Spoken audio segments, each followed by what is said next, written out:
청자 여러분 안녕하십니까? 오늘은 레위기 4장 4절로 10절 말씀을 봉독해 드립니다. 그런즉 그는 그 수송아지를 주 앞에 회중의 성막문으로 데려올지니라. 그런 다음에 자기 손을 그 수송아지의 머리 위에 얹고 나서 그 수송아지를 주 앞에서 죽일지니라. 그리고 기름 부음을 받은 제사장은 그 수송아지의 피를 취하여 회중의 성막으로 그것을 가지고 갈지니라. 그리고 제사장은 자기 손가락을 그 피 속에 담그고 주 앞에서 곧 성소의 휘장 앞에서 그 피를 7번 뿌릴지니라. 그리고 제사장은 그 피의 일부를 주 앞에서 곧 회중의 성막 안에서 감미로운 향을 바치는 제단의 뿔들 위에 바를지니라. 그리고 그 수송아지의 피는 전부 회중의 성막문에 있는 번제물의 제단 바닥에 쏟을지니라. 그리고 그는 죄 제물을 위한 수송아지의 지방 전체를 그것으로부터 떼어낼지니라. 내장들을 덮는 지방과 내장들에 붙은 지방 전체와 두 콩팥과 그것들에 붙어 있으며 옆구리의 살들 곁에 있는 지방과 간의 상부에 있는 얇은 막 그것을 그는 콩팥들과 더불어 떼어낼지니 화평 제물들에 속한 희생 제물의 수송아지에서 떼어낸 것 같이 할지니라. 그리고 제사장은 그것들을 번제물의 제단 위에서 태울지니라. 아멘. 할렐루야. 오늘은 주제를 주 앞에 바치는 제물들이란 말씀입니다. 그리고 부제로는 피를 7번 뿌리고 번제물의 제단 위에서 태울지니라는 말씀을 일목연하게 참 전해드리기를 힘쓰겠습니다. 물론 지난번의 말씀과 이어집니다. 오늘 본문 레위기 4장 4절을 보면은 그런즉 그는 그 수송아지를 주 앞에 회중의 성막문으로 데려올지니라. 그런 다음에 자기 손을 그 수송아지의 머리 위에 얹었다는 것은 안수를 말합니다. 얹고 나서 그 수송아지를 주 앞에서 죽일지니라 라고 하셨습니다. 지난번 말미에 죄 제물에 대해서 말씀을 드리면서 죄 제물들은 그 신분에 따라 제물들이 다 달랐다고 했죠. 오늘 4절을 보면 하나님 앞에 제물로 드릴 수송아지를 회중의 성막문으로 데려와서 그리고 그 수송아지의 머리 위에 얹고 나서 얹었다는 것은 아까 말했죠. 안수한 다음 그 수송아지를 주 앞에서 잡는다는 겁니다. 죽일지니라. 레위기 1장 3절 5절 레위기 3장 7절 8절에서 제물을 죽이는 방법과 모든 제사의 경우가 동일합니다. 그러나 오늘 본문 4절에서 수송아지의 머리 위에 손을 얹었다는 것은 자신이 지은 죄로 말미암아 마땅히 죽어야 할 것인데 수송아지가 그를 대신해서 죽는 것은 그의 모든 죄를 전가시키는 거예요. 내 죄를 송아지에게 전가시킨다는 겁니다. 그래서 레위기 3장 2절에 보면 자신과 제물이 하나로 연합되었다는 것을 의미하고 있어요. 따라서 비록 죽는 것은 수송아지인데 그 수송아지와 더불어 제사를 드리는 그 자신도 함께 죽는다는 것을 상징하고 있습니다. 위에서도 언급을 했듯이 우리가 그리스도와 함께 십자가에 못 박혀 죽었다고 하는 것은 예수 그리스도께서 나의 영원한 죄제물이 되셔서 나의 정말 나를 대신 십자가에 못 박혀 돌아가셨다고 하는 뜻임을 알아야 합니다. 다시 말씀드리면 예수 그리스도와 연합된 여러분 개개인도 죄와 함께 죽었다는 뜻이죠. 아멘. 로마서 6장 6절에 이것을 알거니와 우리의 옛사람은 그분과 함께 십자가에 못 박혔나니 이는 그 죄의 몸이 멸망받게 하려 하며 내 몸의 모든 죄가 멸망받아요.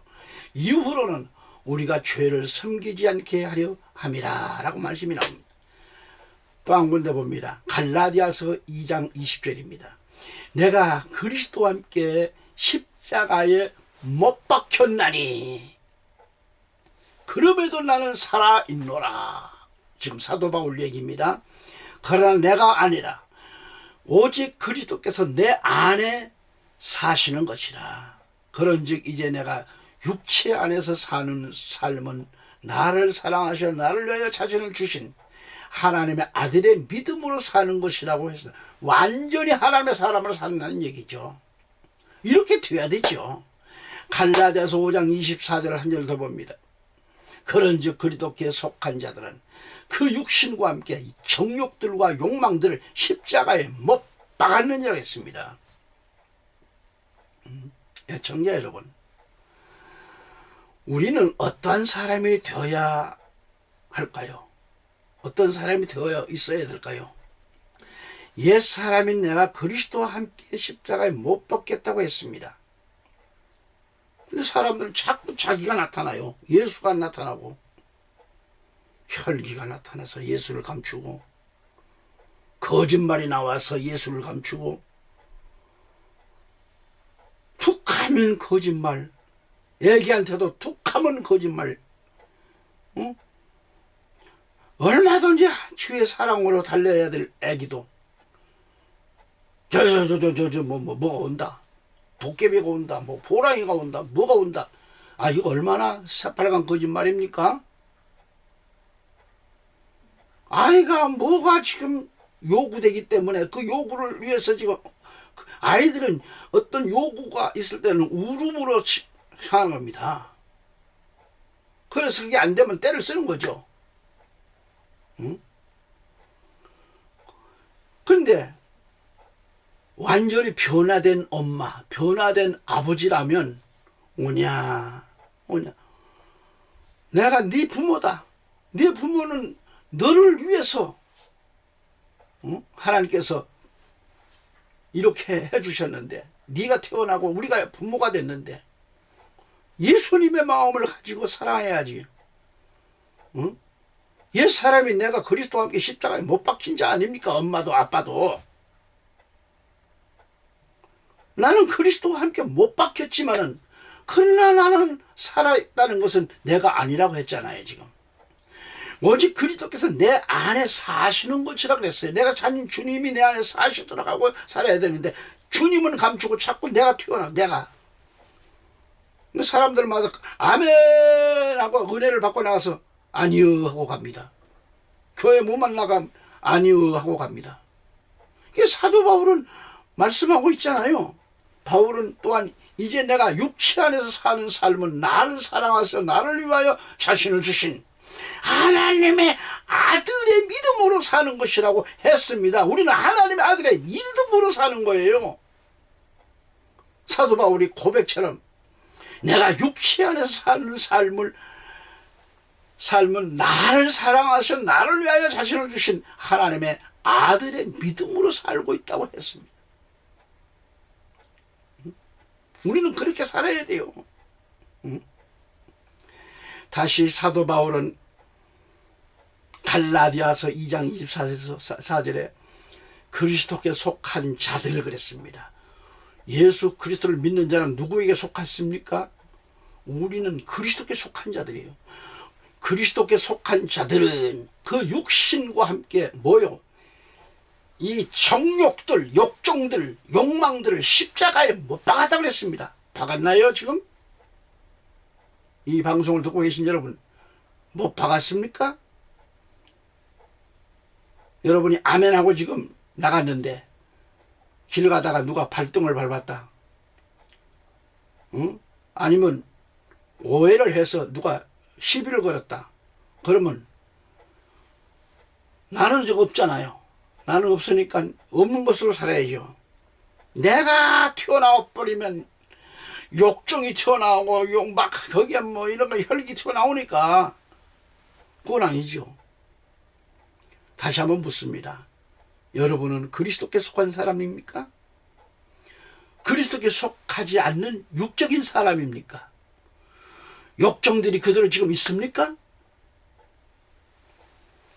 욕망들이 그대로 여러분 가슴 속에 그대로 차리하고 있다고 하면 여러분 육적인 사람들은 욕정들과 욕망들을 그대로 달고 있는 거 여기다 달고 살아 희한 폭탄들을 달고 살아요 지금. 여기서 욕정들이란 뭐예요? 충동적으로 솟구치는 이걸 가리키잖아요. 욕심을 가리킵니다. 또한 욕정이라고 하는 건 이성에 민감한 육체적 욕망, 색욕을 품고 있다는 얘기죠. 또한 욕망 역시 마찬가지입니다. 예배는 드리고 있는데 이러한 불순물들이 자신 안에 지금 이렇게 해서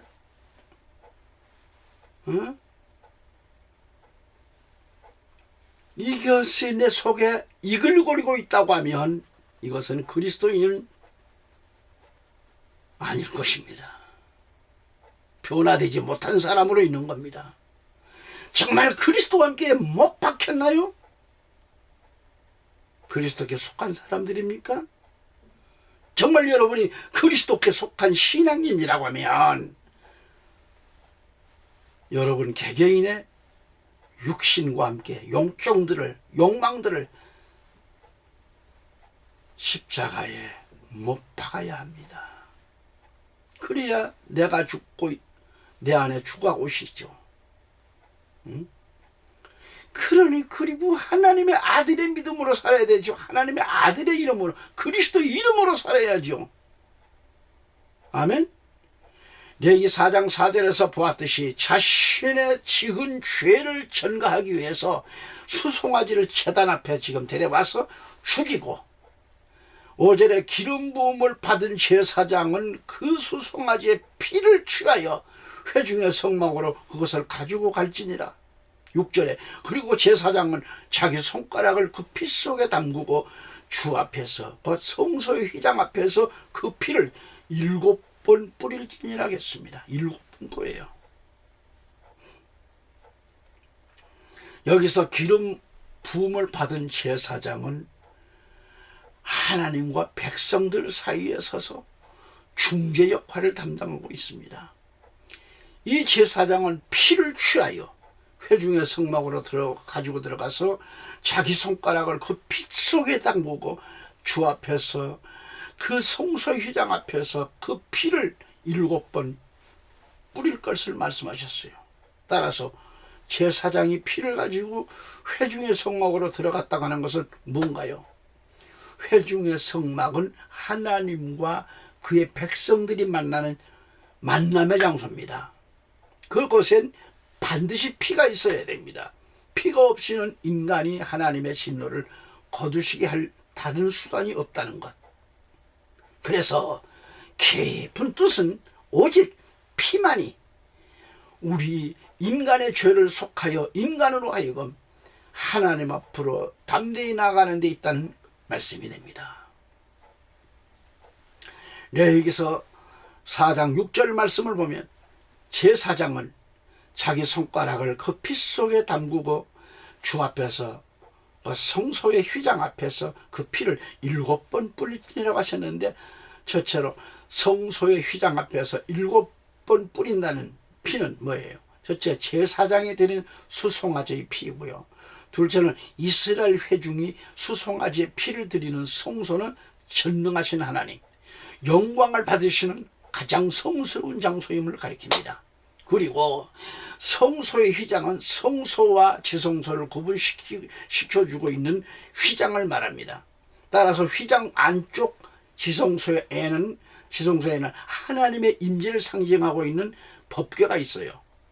그리고 휘장 바깥쪽 성소에는 분향단과 금촛대 또는 진설병이 떡상 이렇게 지금 상이 지금 놓여 있습니다. 그래서 제사장은 희생제물의 피를 지성소 쪽에 혹은 속죄소를 향해 뿌려야 했어요. 그래서 첫째로 성소의 휘장 앞에서 7번 뿌린 피가 뭘까요? 제사장이 제일 먼저 성소의 휘장 앞에서 그 피를 7번 뿌리는 것은요, 죄로 인하여 잃어버렸던 하나님의 영광을 회복시키는 데 뜻이 있습니다. 이는 죄로 말미암아 단절되었던 하나님과의 관계성을 회복하기 위해서입니다. 여기서 그 피를 7번 뿌렸다고 하는 것은 예수 그리스도를 통한 완전 속죄를 의미하고 있어요. 죄사함. 예수 그리스도의 가상칠언을 연상케 합니다. 가상칠언은 기독교의 중심이고 핵심이고 진리 있잖아요. 또한 가상칠언은 종말에 있어 계시록의 칠복과도 연관되는 겁니다. 예수 그리스도는 많은 사람의 죄를 담당하시기 위해서 단번에 들이신 바 되셨습니다. 초림 예수는 구원에 이르게 하기 위해서 죄와 상관없으신 분이 예수 그리스도 자신을 바라는 자들에게 두 번째 재림으로 나타나시게 됩니다. 히브리 9장 28절에. 그러니까 그리스도의 보혈의 능력은 뭐예요? 우리가 깨닫지 못했던 죄를 깨닫게 할 뿐만 아니라 죄로 인하여 하나님과 단절됐던 관계를 다시 회복시키시는 완전 속죄의 효력이 있는 거예요. 히브리서 10장 19절로 20절을 이렇게 보면 말이죠. 그 말씀 제가 읽어드릴게요. 그러므로 형제들아, 예수님의 피로 말미암아 가장 거룩한 곳 안으로 들어가는 담대함을 얻었는데 새롭고도 살아있는 길로 인한 것이니 그 길은 그 휘장막 곧 그분의 육체를 통하여 그분께서 우리를 위하여 성별시키신 것이다 라고 말씀합니다. 할렐루야. 두 번째로 감미로운 향을 바치는 제단의 뿔들 위에 발을 진하겠습니다. 자, 제사장이 드린 수송아지 피, 또 이스라엘 회중이 드린 수송아지 피를 알아야 합니다. 그러니까 제사장과 이스라엘 회중의 제물과 그 피의 효능이 같다는 거죠. 그 이유가 제사장은 모든 이스라엘 회중을 대표하고 있고요. 모든 이스라엘 회중은 제사장의 잘못에 함께 참여하고 있기 때문에 그 결과 개인과 집단의 죄는 분명코 똑같은 그 조건으로 그리고 똑같은 방법에 의해서 속죄되어야 했기 때문에 그렇다는 것이죠. 여기 향을 바치는 제단 봅시다. 향을 바치는 제단은 제사장이 백성들을 위하여 중보기도를 드리는 곳입니다. 백성들이 휘막의 성막 밖에서 기도드리는 동안 제사장은 백성들을 위하여 성막 안에 있는 향을 바치는 제단 앞에서 이렇게 기도드렸습니다. 그 기도는 향내와 함께 하나님께 올라가는 거예요. 그런데 우리가 주의할 것은 만일 제사장이나 회중이 범죄했을 때는 제단에서와 같이 하나님과의 관계성이 단절되고 만다는 것을 알아야 합니다. 그래서 하나님께서 기도드릴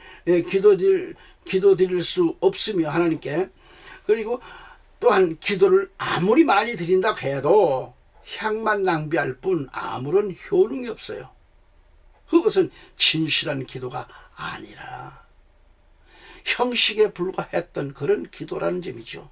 그러니까 하나님께서는 죄인의 기도는 연락하시지 않는다고 말씀하셨습니다.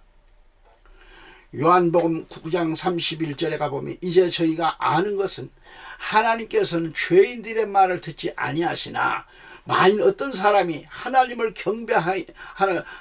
경배하는 자이고 그분의 뜻을 행한다면 그분께서는 하나님께서는 그의 말을 들어주신다는 것이다 그랬습니다. 잠언서 15장 29절에 보면 주께서는 사악한 자들에게서 멀리 계시느니라.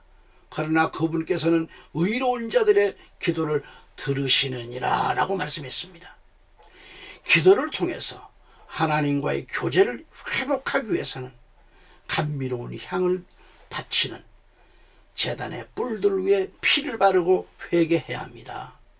향을 바치는 이 제단에 피를 바른다고 하는 것은 우리의 대속자 예수 그리스도를 우리의 중보자로서 받아들이는 일입니다. 우리의 중보자로.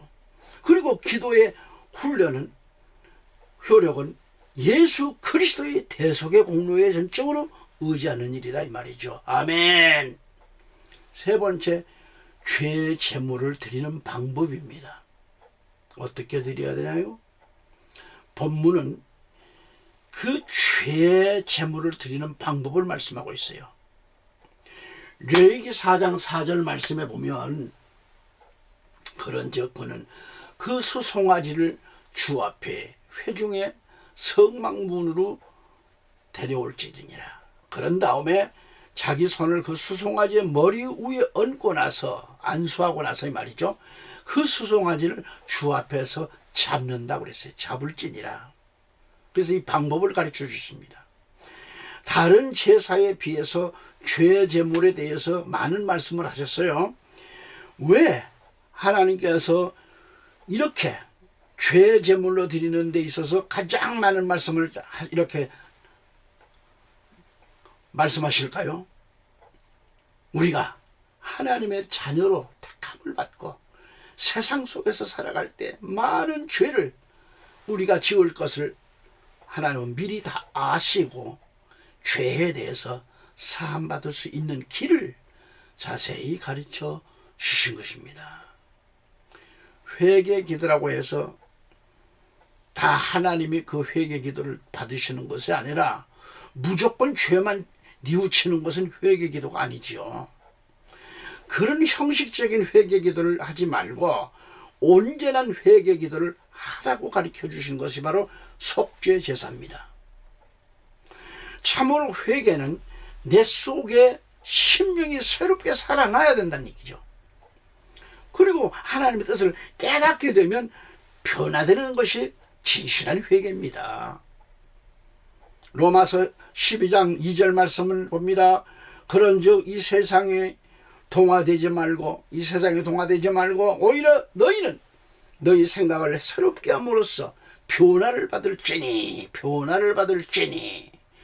너희로 하여금 하나님의 선하신 뜻과 기꺼이 받으실 만한 뜻과 완전하신 뜻이 무엇인지 입증하게 하려 함이라 라고 했습니다. 여기서 죄 제물을 드리는 방법 7가지 이 규례를 말씀하고 있는데, 첫째는 죄의 회중의 성막문에서 데려오라는 것이고, 두 번째는 그 수송아지를 주 앞에서 잡으라는 것이고, 셋째는 죄 제물에 피를 뿌리는데 2가지로 뿌렸어요. 하나는 제사장과 회중의 성막 안으로 가져가서 그 제사장은 감미로운 향을 바치는 제단 뿔들의 그 위에 그 피를 바른다고 했고요. 그 다음에 회중들과 제사장들의 죄 제물의 피를 제단의 뿔들 위에 바르고 했습니다. 이렇게 피를 제단의 뿔들 위에 바른다는 말씀이 레위기 4장 18절, 25절, 30절, 34절에 이렇게 4번이 나와요. 4번 나와요. 그 다음에 또한 그 피를 전부 회중의 성막 문에 있는 번제물의 물들의 그 제단 아래 쏟아부으니라 쏟아라 그랬어요. 그 다음에 죄 제물을 위한 수송아지의 지방 전체를 떼어내라 했어요.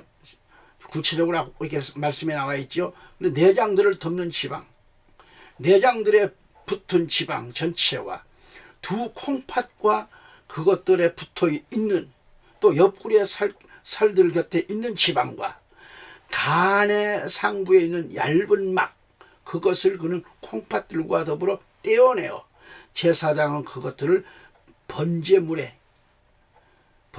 불로 태우는 거죠. 제단 위에서 태울지니라 그랬습니다. 그 다음에 수송아지 전체를 진영 밖에 있고 쟤들이 쏟아버려지는 한 정결한 장소로 옮겨가서 장작 위에다가 그를 불로 태울지니라 했어요. 쟤들이 쏟아버려지는 곳에서 그가 태워져야 한다 이 말이죠. 그 다음에 그리고 나서 제사장은 그것들을 위한 속죄를 이행해야 할지라 그랬어요. 그리고 나면 그것이 그들에게서 용서되리라고 하셨는데, 용서되리란 말이 성경의 레위기서에 참 많이 나옵니다. 어쨌든 9번 이렇게 기록되어 있는데요, 레위기서에. 그 다음 누가복음 한 번에 기록되어 있고 9번이. 예청자 여러분, 온전한 회개는 이처럼 7가지가 반드시 필요하다는 것을 알아야 됩니다. 그래야 진정한 죄 제사는 회개 기도란 말이죠. 저는 지저스 타임즈 발행인입니다.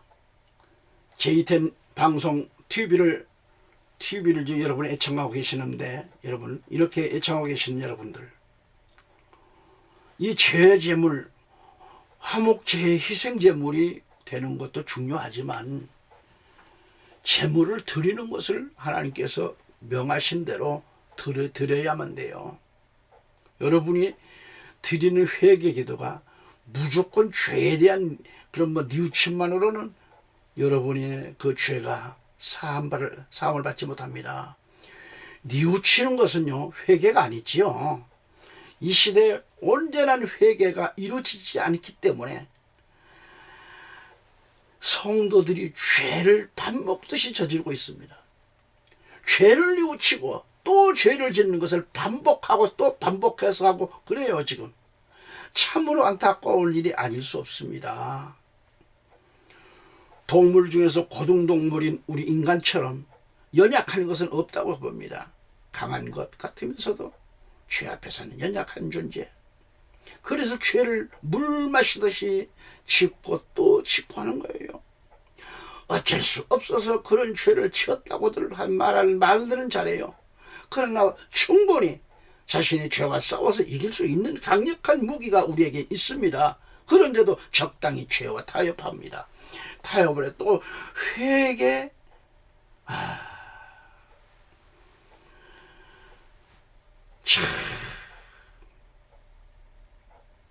이 회개를 또 이용해요. 이건 무서운 죄를 자청하고 있다는 것을 깨달아요. 왜 회개를 이용합니까? 참된 그리스도인은 약하지 않습니다. 하나님은 우리에게 죄제물을 통해서 진정한 회개의 방법을 가르쳐주고 계십니다. 아멘. 여러분, 흠 없다가는 것, 흠 없는 어린 수송아지를 회중의 성막문으로 데려올 지나겠는데 무슨 말인가요? 성도가 진실로 주님께 회개할 일이 있을 때는 교회에 나와서 회개하라는 말씀이에요. 죄를 깨닫고 회개할 수 있는 것은 장소가 구별되지 않습니다. 골방도 좋습니다. 직장 중에서도 좋습니다. 조용한 장소를 택하라는 거죠. 저는 운전을 하면서도 기도를 드립니다. 그렇지만 교회에 나와서 회개 기도를 드리면 좋습니다. 모든 제사가 하나님의 성막에서 드려졌습니다. 죄 제사를 위한 죄 제물 역시 다른 곳에서는 드릴 수 없습니다. 우리가 드리고 있는 공식적인 예배는 교회에서 드려져야 합니다. 또한 회개기도 역시 특별한 경우를 제외하고는요, 교회에서 회개기도를 드리는 거예요. 예수 그리스도는 교회를 세우기 위하여 십자가에서 죽으셨습니다. 마태복음 16장 18절, 또 내가 너에게 말하노니 너는 베드로라. 그리고 내가 이 반석 위에 나의 교회를 세우겠으나 세우겠으니 지옥의 대문들이 그것을 대적하여 승리하지 못하리라고 했어요. 이 시대 교회관이 무너졌습니다. 예배관이 무너졌습니다. 제사법은 우리에게 교회관이 얼마나 중요하고 예배관이 얼마나 중요한지 정확히 가르쳐주고 있습니다. 교회는 그리스도의 몸입니다. 우리의 죄는 예수 안에서만이 용서받을 수 있습니다. 그리스도의 몸인 교회 안에서 우리는 진실한 회개 기도를 드려야 한다는 말씀이죠. 그 다음에 하나님 앞에 드려진 재물을 하나님 앞에서 죽여야 합니다. 잡아야 됩니다. 레위기 4장 3절을 보면 곧 만일 기름 부음을 받은 제사장이 백성의 죄에 따라 죄를 지을 경우 그때 그는 그의 죄, 곧 자신이 지은 죄로 인하여 흠없는 어린 수송아지 한 마리를 주께 가져와서 죄 제물로 드릴지니라 그랬습니다. 이를 요약한다고 하면 회개를 말씀합니다. 오직 하나님께 나와서 회개해야 합니다. 회개는 그리스도 외에 다른 이름으로는 하는 그런 회개는 거짓 회개입니다. 여러분, 이런 가르침을 따른다면 우리는 참 잘못된, 그러니까 회개는 뭐예요? 그리스도 외에 다른 이름으로 하는 회개는 거짓이다 이 말이죠. 그렇게 하는 것은 안 됩니다. 오직 하나님 한 분에게만 우리의 죄를 고백해야 된다 그런 얘기예요. 예수 그리스도는 오직 하나님 한 분 앞에 인류의 죄 때문에 죽으셨습니다. 사람들에게 죽으신 것이 아닙니다. 사탄에게 죽으신 것이 아닙니다. 하나님 앞에 죽으심을 당하셨습니다. 우리 또한 오직 하나님 앞에 우리의 죄를 고백해야 된다 그런 얘기입니다. 그 다음에 수송아지에 피를 뿌렸는데 직위에 따라 달랐어요. 제사장들과 회중들의 제물인 수송아지의 피는요, 회중의 성막 안 감미로운 향을 바치는 제단의 뿔들 위에 발라야 했고, 기름 부음을 받은 제사장이 그 백성의 죄에 따라 죄를 지을 경우 제단의 뿔들 위에 바르라고 했습니다. 그렇다면 감미로운 향을 바치는 제단은 어디에 있는가? 회중의 성막 안 성소에 있다고 그랬어요. 향을 바치는 제단은 금으로 쌓여져 있습니다. 그리고 번제물의 제단은 어디 있습니까? 회중의 성막들에 있습니다. 번제물의 제단은 노수로 만들어져 있어요. 그리고 제사장과 회중의 죄가 일반인들의 죄보다 더 크다는 것을 뜻합니다. 목사와 교회의 죄는 제단에서 온전히 회개해야 합니다. 평신도들의 죄도 반드시 번제물의 제단 뿔에 그 피를 발라야 합니다. 이는 교회의 제단 앞에서 회개가 되어야 한다는 것을 가리키는 거예요. 그래야만이 온전한 회개가 될 수 있다는 그런 말씀입니다. 할렐루야. 그 다음에 수송아지의 피는 전부 번제물의 제단의 바닥에 쏟아야 됩니다. 이건 뭐예요? 이건 역시 제단에서 철저한 회개를 가리키는 거예요. 죄를 조금 더 남겨놓지 말고 온전히 회개해야 합니다. 죄에 대한 미련 갖고 있으면 안 돼요. 그리스도께서 십자가에서 온몸에 피를 다 쏟고 죽으셨듯이 나 또한 죄에 대해서 철저하게 자박하고 회개해야 할 것입니다.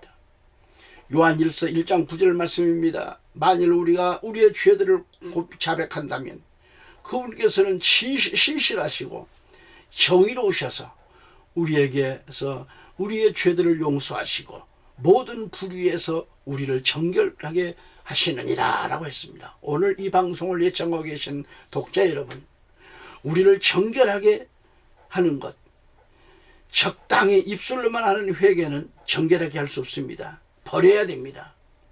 버려야 깨끗해야 됩니다. 그러한 회개가 우리를 얼마나 위험에 빠뜨리는지 아셔야 합니다. 정말 우리는 입술만 해서는 안 돼요. 입술로 여러분 버려야 돼요. 다 버리세요. 그리고 깨달아야 돼요. 한번 교회에 나와서 예수를 믿는다고 하면 다 구원을 받을 수 있을까요?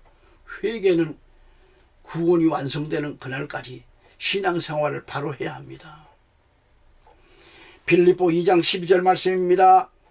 이런 이유로 나의 사랑을 받는 자들아, 너희가 늘 순종해 왔듯이 내 앞에서뿐만 아니라 내가 없는 지금 더욱더 순종하여 두려움과 떨림으로 너희 자신의 구원을 나타내라고 하셨어요.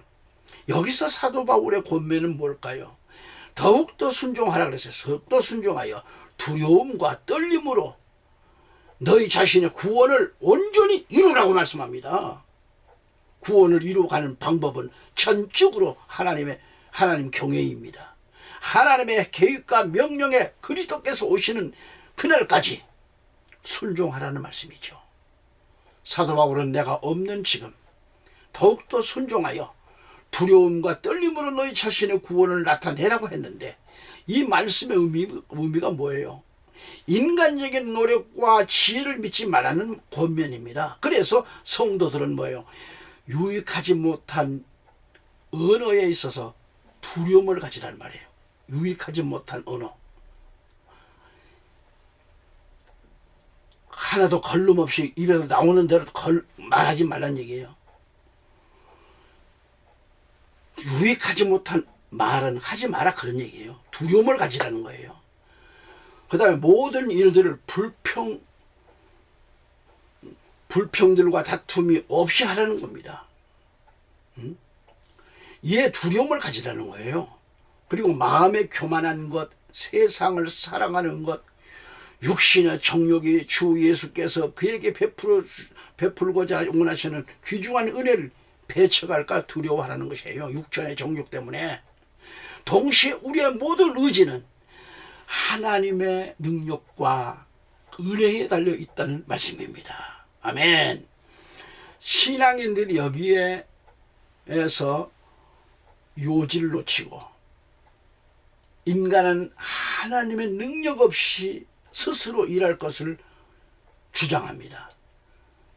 이것은 본문과 일치하지 않습니다.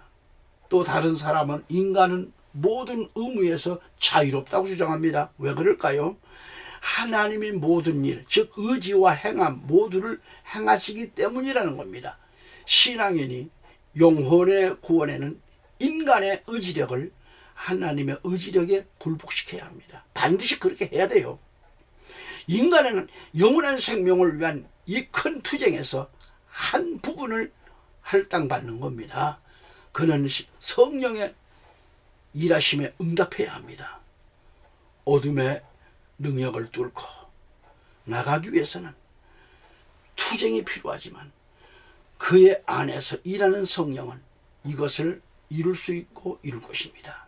그러나 인간은 나태함 속에서 구원받는 이 수동적인 도구가 아닙니다. 그는 불멸을 위한 투쟁에서 모든 근육을 긴장시키도록 요청받지만 능력을 제공하는 분은 하나님이세요. 여기에 인간의 일이 있고 여기에 하나님의 일이 있습니다. 이 두 가지의 결합된 힘으로 인간은 승리하게 될 것이고 마침내 생명의 멸류관을 받게 될 것입니다. 또한 사도 바울은 야고보서 2장 14절에 나의 형제들아, 비록 어떤 사람이 자신에게 믿음이 있다고 말하여도 행위들이 없다면 그것이 무슨 유익을 주겠느냐? 믿음이 그를 구원할 수 있겠느냐고 했습니다. 계시록 21장 27절에 그리고 더럽히는 어떤 것도 그곳 안으로 하나님 나라를 말합니다. 그곳 안으로 절대 들어가지 못할 것이요 무엇이든지 가증한 것을 이루거나 거짓말을 하나라도 지어내는 것도 그러할 것이요 오직 어린 양의 생명책에 기록된 자들만이 들어가리라고 했습니다. 어디에? 하나님 나라 왕국에 말이죠. 계시록의 22장 19절에 또한 누구든지 그 예언의 책의 말씀들에서 삭제한다면 하나님께서 생명책과 거룩한 도성과 이 책 안에 기록된 것들에서 그의 부분을 삭제하시자고 했어요. 지워버리겠다. 하나님 말씀을 더하거나 빼거나 이렇게 하면 안 됩니다. 오늘 이 말씀을 보았을 때 한 번 구원은 영원이라고 해서 수많은 교인들을 혼돈하게 만들고 있습니다. 만일 한 번 구원이 영원한 구원이라고 하면 성경 다시 써야 됩니다. 그들 말대로라면 계시록도 필요 없습니다. 뇌기 강의를 하는 가운데 죄에 대한 부분을 다루면서 구원 문제를 말씀드리지 않을 수 없기 때문에 짤막하게도 이렇게 말씀을 드리고 있습니다. 한 번 구원은 영원에 대한 성경 그런 몇 구절을 찾아보면 유다서 24절에 이제 능히 너희를 쓰러지지 않도록 지키실 수 있으며 그분의 영광의 임재 앞에서 지극한 즐거움으로 너희를 무결하게 제시하실 수 있는 분께 그랬습니다.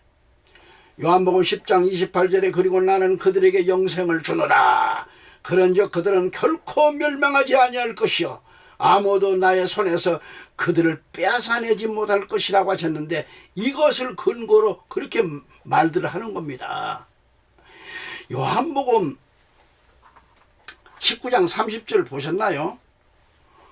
그러므로 예수님께서 그 식초를 받으신 후에 친히 말씀하시기를 다 이루어졌도다 하셨느니라. 그러고 나서 그분께서는 자신의 머리를 숙이고 숨을 거두셨더라.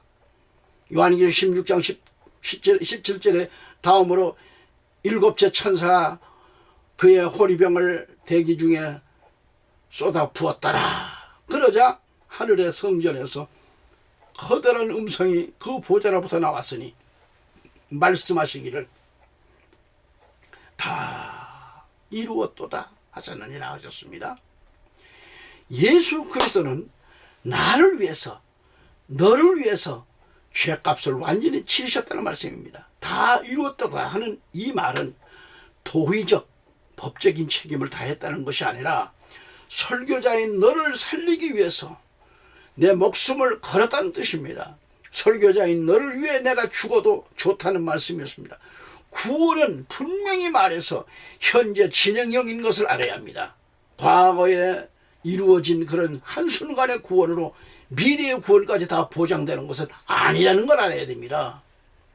근간에 구원파식 교리가 정통교단에 이르기까지 침투되어 있기 때문에 한 번 구원은 영원한 구원이라고 자신있게 말들을 하고 있는데 이것은요 심각한 우려가 아닐 수 없습니다. 이 잘못된 이단 교리 사상, 이단 교리가 누룩처럼 번져가고 있어요. 지금 분명히 말하자면 한 번 구원은 영원한 구원이 아닙니다. 분명히 알아야 할 것은 하나님은 누구신가요?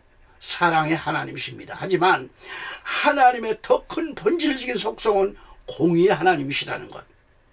단순히 아가페 하나님이 우선이라면 분명코 독생자 예수 그대를 보내셔서 희생물로 삼으실 이유가 없으셨습니다. 사랑하니까 무조건 죄인 모두를 용서해 주시고 인류를 무조건 쉽게 구원하시면 된다는 논리에 절대 속아 넘어가서는 안 됩니다. 하나님이 더 큰 속성, 아니 본질적인 속성은 분명코 공의입니다. 그 공의를 초월한 십자가 사랑이 그래서 위대한 거예요. 그러므로 한 번 구원은 영원한 구원이 아니라는 것을 알아야 합니다. 한 번 구원 받았으니 죽을 때까지 아무렇게나 살다가 죽기 직전에 아버지의 나의 영혼 받으시옵소서 하면 모든 게 다 해결되는 게 아닙니다. 예수 그리스도를 또다시 십자가에 못 박아서는 안 됩니다. 애청자 여러분, 구원파 교리에 현혹되어서는 안 됩니다. 한 번 구원은 영원한 구원에 반대되는 성경 구절들을 보면 한 번 구원이 영원한 구원을 보장하지 않는다고 했습니다. 성경으로 돌아가서 몇 구절만 제가 말씀드립니다. 베드로후서 2장 20절에 이는 만일 그들이 주 곧 구원자 예수 그리스도의 지식을 통하여 세상의 오염들에서 벗어난 뒤에 그들이 다시 거기에 얽매이고 정복당하면 그들에게는 그 나중 결과가 시작보다 더 나쁘다 그랬습니다. 잘 들으세요. 히브리서 6장 4절로 8절 말씀을 읽어드리면 이는 한 번 빛을 받았고 하늘의 선물을 맛보았으며 성령님의 동참자들이 되었고 하나님의 선한 말씀과 다가올 세상의 권능들을 맛보았던 자들, 바로 그들이 만일 떨어져 나가면 이탈한다면 말이죠. 그들을 다시 회개에 이르도록 새롭게 하는 것이 불가능하기 때문이니 그들이 자신들을 위하여 하나님의 아들로 새로이 십자가에 못 박아서 그분을 노골적으로 수치스럽게 했기 때문이라. 이는 땅이 그 위에 자주 내리는 비를 흡수하여 그것을 가꾼 자들에게 알맞은 야채들을 내면 그 땅이 하나님께로부터 복을 받지만 가시나무들과 찔레들을 내는 땅은 버림받고 저주가 가까워 그 땅의 끝은 불태워지는 것이기 때문이라 라고 했습니다. 히브리 10장 26절 27절로 보면 이는 만일 우리가 진리의 지식을 받아들이는 후에라도 우리가 고의적으로 죄를 짓는다면 죄들로 인한 희생제물이 더 이상 남아있지 않기 때문이라. 27절에 다만 대적들을 집어삼킬 심판과 여러와 같은 격분을 두렵게 기다리는 어떤 일만 남아 있느니라고 하셨습니다. 청자 여러분, 예수 그리스도 안에 거하면 구원이 보장받습니다. 예수 그리스도 안에 거하면 모든 것이 보장되지만 그리스도 밖으로 나가면, 밖에 있으면 아무것도 보장되지 못한다고 하는 이 사실을 알아야 합니다. 포도나무 비유를 든다고 하면 요한복음 15장 4절 6절 말씀에 내 안에 거하라. 그리하면 내가 너희 안에 거하느니라. 가지가 포도나무 안에 거하지 않으면 그것이 스스로 열매를 맺을 수 없는 것 같이 너희가 내 안에 거하지 아니하면 너희는 더 이상 열매를 맺을 수 없느니라. 나는 그 포도나무요 너희는 그 가지들이라. 내 안에 거하고 내가 그 안에 거하는 자 바로 그는 수많은 열매를 내느니라. 이는 너희가 나 없이는 아무것도 할 수 없기 때문이라. 만일 어떤 사람이 내 안에 거하지 아니한다면 그는 가지처럼 내어 던져지고 시드느니라. 그리하면 사람들이 그것들을 모으고 그 가지들을 불 속으로 던지나니 그것들이 불태워지느니라고 했습니다. 아멘. 성도 여러분, 우리는 매일같이 동일하게 성화의 길을 걸어야 합니다. 우리는 모두가 하나님 나라 확장과 이웃사랑에 바치는 사랑을 실천하는 청지기의 삶, 자기 생명까지도 바쳐 하나님의 뜻을 이루어드리는 순종의 삶으로 십자가에 달리신 예수 그리스도의 삶을 닮아가기 위해서 수고하고 진력하는 그런 삶을 살아가야 할 것을 권하고 있습니다. 권하고 싶어요. 아멘. 게다가 우리의 수고가 진력에 성령님이 함께 하실 때 우리는 매일매일 구원을 이루어갈 수 있다고 믿습니다. 성경은 성화에 대해 이렇게 말씀하십니다. 성화에 대해 명확하게 가르쳐주는 말씀은 갈라디아서 5장 22절 25절까지입니다. 그러나 성령의 열매는 사랑과 기쁨과 화평과 오래 참음과 온화함과 선함과 믿음과 온유와 절제라. 이 같은 것들을 대적하는 법이 전혀 없느니라. 그런즉 그리스도께 속한 자들은 그 육신과 함께 욕정들과 욕망들을 십자가에 못 박았느니라. 만일 우리가 성령 안에서 살아있다면 또한 우리가 성령 안에서 살아가야 가자라는 말씀이에요. 이 이신칭의로 활짝 핀 구원의 꽃은 성령으로 사는 가운데 구원의 열매를 맺어야 합니다. 아멘. 우리 모두 하나님 성단에 희생제물로 화목제물들이 되어서 전능하신 하나님께 감미로운 향을 바치는 성도들, 향기로운 냄새를 풍겨드리는 복받은 성도 여러분이 되시기를 우리 구주 예수 그리스도로 축원합니다. 할렐루야. 감사합니다.